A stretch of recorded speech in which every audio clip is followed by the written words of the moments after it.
Mga kababayan nating seniors, kung kayo ay 60 or 65 pataas at umaasa sa inyong SSS o GSIS pension, mayroon akong napakahalagang balita na kailangan ninyong malaman ngayong Enero 2026. Maraming retirees ang hindi pa alam na may pagbabago sa schedule ng payout at may bagong sistema ng disbursement na pwedeng makaapekto sa kung paano at kailan ninyo matatanggap ang inyong pensyon. At alam ba ninyo na may special one-time payment na 12,000 na ngayon ay available na para sa qualified pensioners? Oo, tama ang inyong narinig. 12,000 na pwedeng makuha ngayong buwan kung kayo ay qualified. Pero may mga kondisyon at deadlines na kailangan ninyong sundin para hindi kayo ma-miss out. Maraming seniors ang nawalan na ng pagkakataong makuha ang ganitong klaseng benefits dahil hindi nila alam ang proseso o hindi sila nakapaghanda ng tamang dokumento. Kaya ngayong umaga, uupo tayo dito sa mesa at pag-uusapan natin lahat ng detalye tungkol sa inyong pensyon para sa Enero 2026. Pag-usapan natin kung sino ang qualified sa 12,000 na special payment, kung paano ninyo ito makukuha, at kung ano ang eksaktong schedule ng regular pension ninyo para sa buwan na ito. Hindi ko kayo pababayaan na malito o mawalan ng pera na dapat sa inyo.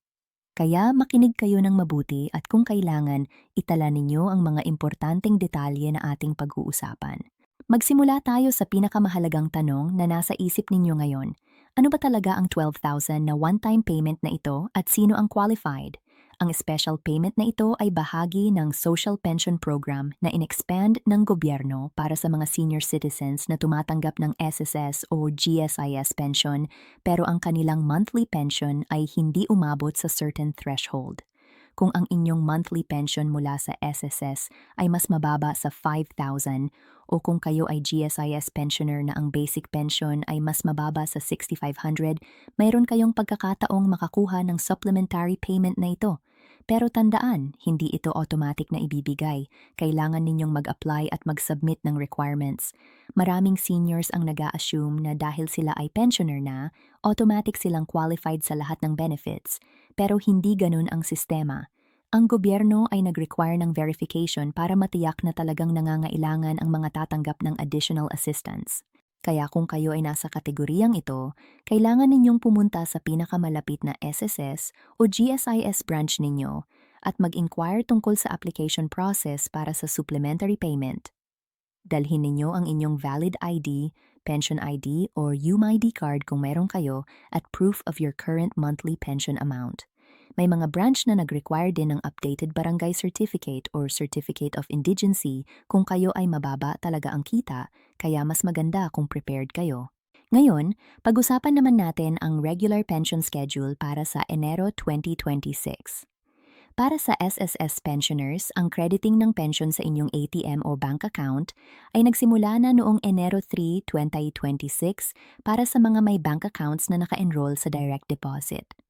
Kung kayo naman ay gumagamit pa rin ng cash card o pumupunta pa rin sa payment centers, ang inyong schedule ay depende sa last digit ng inyong SSS number. Mga kababayan, napaka-importante na maintindihan ninyo ang schedule na ito para hindi kayo masayang ng oras at pera sa pagpunta sa ATM or payment center. Kung ang last digit ng SSS number ninyo ay 0 o 1, ang inyong payout date ay Enero 5 hanggang 7. Kung 2 o 3, Enero 8 hanggang 10.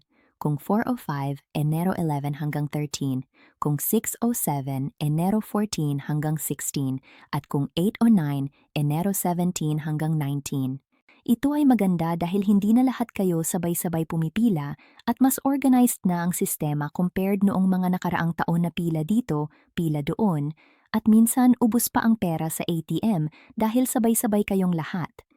Pero kung kayo ay may emergency at kailangan ninyo ng pera bago pa ang designated date ninyo, pwede kayong pumunta sa SSS branch at mag-request ng manual release. Pero ito ay may proseso at hindi garantisado na mabilis, kaya mas maganda pa rin na sundin ang schedule.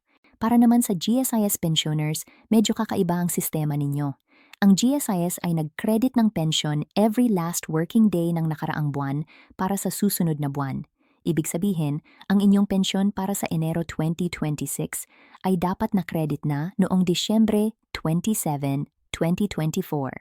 Pero maraming retirees ang nagtatanong bakit minsan delayed pa rin ang kanilang payout kahit na credit na daw. Ang dahilan ay minsan ang bangko mismo ang may delay sa pag-process, lalo na kung malaki ang volume ng transactions. Kaya kung kayo ay GSIS pensioner at hindi pa rin nakareflect ang inyong pensyon sa account ninyo by Enero 3 o 4, kailangan ninyong tumawag sa inyong bangko o pumunta sa branch at mag-follow up. Huwag kayong mahihiyang magtanong dahil yan ay pera ninyo, yan ay karapatan ninyo. Maraming seniors ang nahihiya magtanong o mag-complain, pero tandaan, kayo ay customer din ng bangko at kayo ay may karapatan na malaman kung nasaan ang inyong pera. Ang GSIS naman mismo ay may hotline na pwede ninyong tawagan kung may problema sa inyong pension. 8-847-4747. Itala ninyo yan at huwag kayong mag-atubiling tumawag kung may concern kayo. Ngayon, isa pang napakahalagang bagay na kailangan nating pag-usapan ay ang possible reductions o clawbacks sa inyong pension. Alam ba ninyo na may mga sitwasyon kung saan ang inyong pension ay pwedeng mabawasan o temporarily ma-hold? Oo, totoo yan. At maraming seniors ang nagulat na lang na kulang ang kanilang pensyon o worse, wala silang natanggap. Ang pinakamadalas na dahilan ng reduction ay ang unremitted loans. Kung kayo ay may outstanding salary loan, calamity loan, o emergency loan mula pa noong kayo ay employed at hindi pa ito fully paid bago kayo nag-retire, ang SSS o GSIS ay may karapatan na bawasan ang inyong monthly pension para bayaran ang natitira ninyong utang. Ang deduction na ito ay nakalagay sa loan deduction schedule at hindi kayo pwedeng tumanggi dahil yan ay legal agreement na pinirmahan ninyo noong nag-loan kayo. Kaya ang aking payo sa inyo, kung kayo ay malapit ng mag-retire at may outstanding loans pa, magtanong kayo sa SSS o GSIS kung magkano ang natitira at kung pwedeng bayaran na in full bago kayo mag-retire para hindi na kayo mabawasan ng pensyon. Mas maganda na malinis ang record ninyo para full amount talaga ang matatanggap ninyo every month. Ang isa pang dahilan ng reduction ay ang tax withholding. Alam ba ninyo na ang pension ay taxable income din? Oo, pero may exemption ng seniors. Kung ang total annual income ninyo including pension ay hindi lumalampas sa 250,000, wala kayong babayarang income tax. Pero kung kayo ay may ibang sources of income tulad ng rental income, business income, or investment income, at ang total ninyo ay lumampas sa threshold, kailangan ninyong mag-file ng ITR at magbayad ng tax. Ang SSS at GSIS mismo ay nag-withhold na ng tax kung qualified kayo, pero kung kayo naman ay purely dependent sa pension lang at wala ng ibang income, huwag kayong mag-alala dahil covered kayo ng senior citizen exemption. Pero ang problema, may mga seniors na hindi alam ito at hindi nag-a-avail ng exemption, kaya nababawasan pa rin ang kanilang pension. Kaya ang aking payo, pumunta kayo sa BIR office at kumuha ng Certificate of Exemption para sa senior citizens. Ipakita ninyo ito sa SSS o GSIS para hindi na kayo ma-withhold ng tax na hindi naman kailangan. Pag-usapan din natin ang mga hidden benefits na available sa inyo pero hindi ninyo alam. Bukod sa regular pension, may mga additional benefits ang SSS at GSIS pensioners na pwedeng ma-avail. Halimbawa, ang 13th month pension. Oo, may ganun, at ito ay ibibigay every December. Ang GSIS ay nag-aasikaso nito automatically, pero ang SSS ay may kaunting requirements. Dapat at least 1,000 ang monthly pension ninyo at kailangan ninyong mag-apply. Maraming SSS pensioners ang hindi nakakatanggap ng 13th month pension dahil hindi nila alam na kailangan pala nilang mag-apply. Kaya kung kayo ay SSS pensioner, before the end of the year, pumunta kayo sa branch at magtanong kung qualified kayo at ano ang requirements. Yung 13th month pension ay halos kalahati ng regular monthly pension ninyo, kaya malaking tulong yan lalo na sa Pasko na kailangan ng extra pera. Mayroon ding funeral benefit na pwedeng maklaim ng inyong mga beneficiaries kapag kayo ay pumanaw. Ang SSS ay nagbibigay ng 20,000 to 40,000 depende sa inyong contribution record, habang ang GSIS ay hanggang 50,000. Pero para makuha ito, kailangan ng death certificate, claim form, at valid ID ng claimant. Ang problema, maraming pamilya ang hindi nakakapaghanda ng mga dokumento na ito kaya delayed ang release ng benefit o minsan hindi na nakukuha. Kaya habang kayo ay buhay pa at healthy pa, tiyakin ninyo na alam ng inyong mga anak o asawa kung saan nakalagay ang inyong mga important documents. Maglagay kayo ng folder kung saan naka-organize ang lahat. SSS o GSIS ID, marriage certificate, birth certificate ng mga anak, at copy ng inyong pension records. Ito ay malaking tulong sa kanila kapag panahon na. Ang isa pang hidden benefit ay ang Medicare or PhilHealth coverage. Kung kayo ay SSS or GSIS pensioner, automatic kayong may PhilHealth coverage. Pero maraming seniors ang hindi nag-a-avail nito dahil hindi nila alam kung paano gamitin. Ang PhilHealth ay pwedeng magbayad ng portion ng hospital bills ninyo. At dahil senior citizen kayo, may additional discount pa kayo. Pero para ma-enjoy ninyo ito, kailangan ninyo ng updated PhilHealth ID o MDR number. Kaya kung hindi pa kayo nakaregister o hindi updated ang records ninyo, pumunta kayo sa PhilHealth office at ayusin ninyo ito habang maaga pa. Huwag ninyong hintayin na magkasakit muna kayo bago ninyo alamin ang proseso dahil kapag emergency yan, mahirap na magpakuha pa ng requirements. Ngayon, pag-usapan naman natin ang strategies kung paano ninyo ma-maximize ang inyong pension income. Una, kung kayo ay hindi pa naka-enroll sa direct deposit o ATM facility, gawin ninyo na yan ngayon.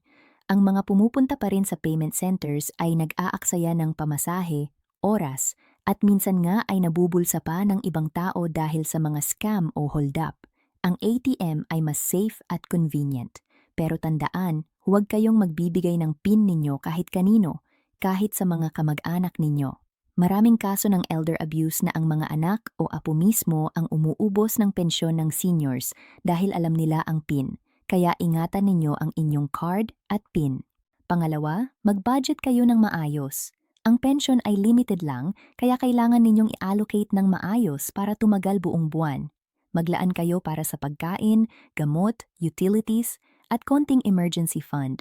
Huwag ninyong gagastusin lahat sa unang linggo pa lang dahil mahihirapan kayo sa remaining weeks. Maraming seniors ang nahihirapan dahil hindi sila marunong mag-budget, kaya nauubos agad ang pera at nangungutang pa sila.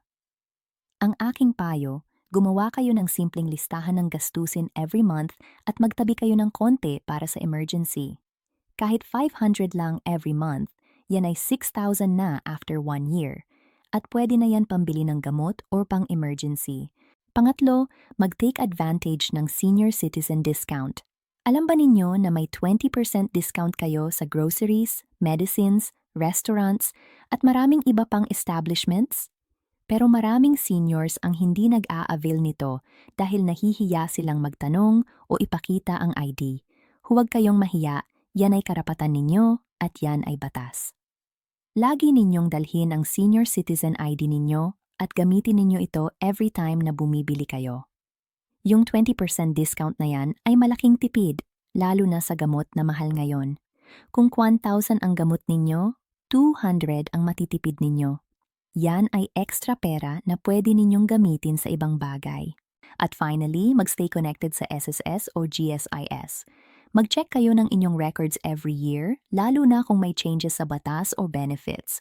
Maraming seniors ang nabibigla na lang na may kulang sa pension nila or may changes na hindi nila alam dahil hindi sila nag-u-update ng information. Kaya kahit once a year lang, pumunta kayo sa branch o mag-check online kung may website access kayo at tiyakin ninyo na lahat ay updated. Kung may changes sa address ninyo, civil status, o beneficiaries, i-update ninyo agad para walang problema sa future. Mga kababayan, ang pensyon ninyo ay resulta ng mahabang taon ng paggawa at kontribusyon. Yan ay karapatan ninyo at deserve ninyo yan. Kaya huwag kayong magpapabaya at tiyakin ninyo na alam ninyo ang lahat ng detalye tungkol sa inyong benefits. Itong 12,000 na special payment para sa Enero 2026, kung kayo ay qualified, huwag ninyong palampasin. Kumilos kayo ngayon, mag-inquire kayo, at mag-prepare ng requirements. At sa regular pension ninyo, tandaan ninyo ang schedule, mag-budget kayo ng maayos, at mag-take advantage ng lahat ng benefits at discounts na available sa inyo. Nandito ako para tulungan kayo at sana ang mga impormasyong ito ay nakatulong sa inyo. Kung mayroon kayong mga tanong o concerns, huwag kayong mag-atubiling magtanong sa SSS o GSIS o kahit dito sa akin. Ingat kayo palagi, alagaan ninyo ang inyong kalusugan, at sana ay laging sapat ang inyong pensyon para sa inyong pangangailangan. Mabuhay ang ating mga seniors at naway laging may suporta kayo mula sa gobyerno at sa inyong mga pamilya. Maraming salamat sa pakikinig at hanggang sa muli.